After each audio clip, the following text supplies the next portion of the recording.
ყველაზე წარმატებული შეთქმულების თეორია მაინც მთვარის მისიებს, კერძოდ აპოლო 11-ს უკავშირდება.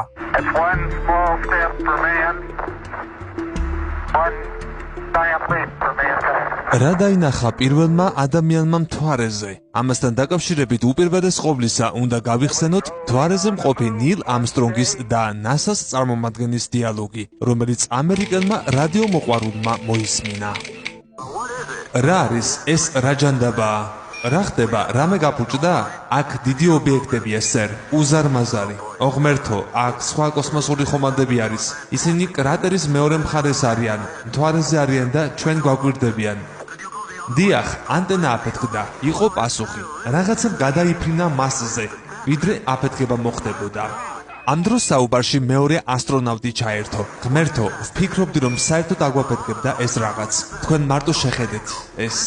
მარტო შეხედეთ ამ რაღაცას.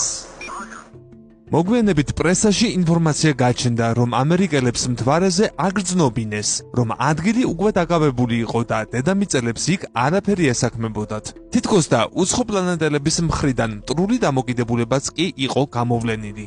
ნასამ რა თქმა უნდა ყველაფერი უარყო, მაგრამ ასტრონავტებმა სერნანმა და შმიტმა რეალურად დაინახეს უცნაური აფეთქება მთვარეზე, მყოფ მოდულზე და ეს ინფორმაცია ორბიტაზე მყოფ ასტრონავტებს გადასცეს.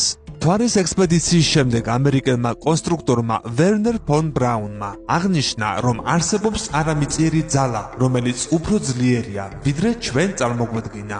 სხვას ვერაფერს გეტყვით ამ თემაზე, უფლება არ მაქვს. ამ კონსპირაციის თანახმად, სავარაუდოდ მთვარეზე მყოფები არც თუ ისე კარგად შეხვდნენ დედამიწას სტუმრებს ორ სხვადასხვა ცივილიზაციის წარმომადგენლებს შორის. შეხვედრა იმდენად ცივი იყო, რომ მთვარის შესახებ როგორც ამერიკამ, ისე საბჭოთა კავშირმა ათეულობით წლის მანძილზე დაივიწყეს. იმ მოტივით, რომ იქ არაფერი იყო საინტერესო. რაც შეეხება ზემოთხსენებულ დიალოგებს ასტრონავტებსა და ნასას შორის, ის როგორც ნასამ ისე ხელისუფლებამ უარყო, საამისოდ კი სერიოზული მიზეზი ჰქონდათ.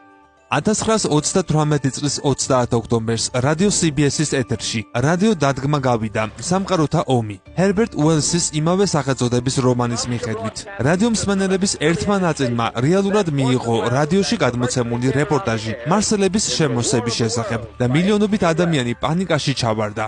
ამერიკის ჩრდილო-აღმოსავლეთ ნაწილში ტელეფონის ქსელები გადაიტვირთა. უამრავმა ადამიანმა გადაწყვიტა ქალაქის დატოვება და შედარებით უსაფრთხო ადგილზე გაქცევა. ამის გამო გზებზე საცობები შეიქმნა და ქვეყნის ტერიტორიის გარკვეული ნაწილის სრული პარალიზება მოხდა. ასე რომ, გასაკვირი არ არის, რომ ინფორმაცია მთვარეზე ნანახი უცხოპლანეტელების შესახებ გაასაიდუმლოეს.